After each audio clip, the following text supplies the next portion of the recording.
పెట్టుబడులపై తెలంగాణ శాసనమండలిలో మంత్రి శ్రీధర్ బాబు క్లారిటీ ఇచ్చారు. టీజీఐ పాస్ ద్వారా ఈ రెండేళ్లలో 3,903 నూతన పరిశ్రమలకు క్లియరెన్స్ ఇచ్చామన్నారు. మరో 1,164 యూనిట్స్ కు అనుమతుల ప్రక్రియ కొనసాగుతోంది అన్నారు. వీటి ద్వారా 105,960 మందికి ఉపాధి అవకాశాలు లభిస్తాయన్నారు. ఎమ్మెల్సీ మధుసూదనాచారి ప్రశ్నకు ఈ సమాధానం ఇచ్చారు మంత్రి శ్రీధర్ బాబు.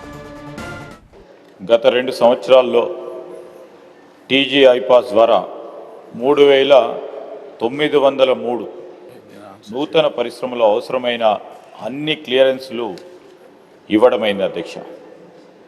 ఆమోదం కోసం మరో 1,164 యూనిట్లు టీజీఐ పాస్ క్రింద వారు దాఖలు చేయబడటం జరిగింది అధ్యక్ష.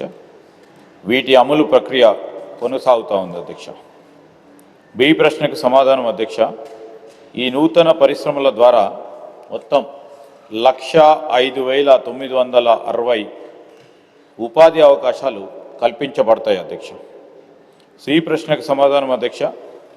ఈ రాష్ట్రం నుండి ఇతర రాష్ట్రాలకు పరిశ్రమల తరలింపుకు సంబంధించి ఎటువంటి సమాచారం లభ్యంగా లేదు అధ్యక్ష.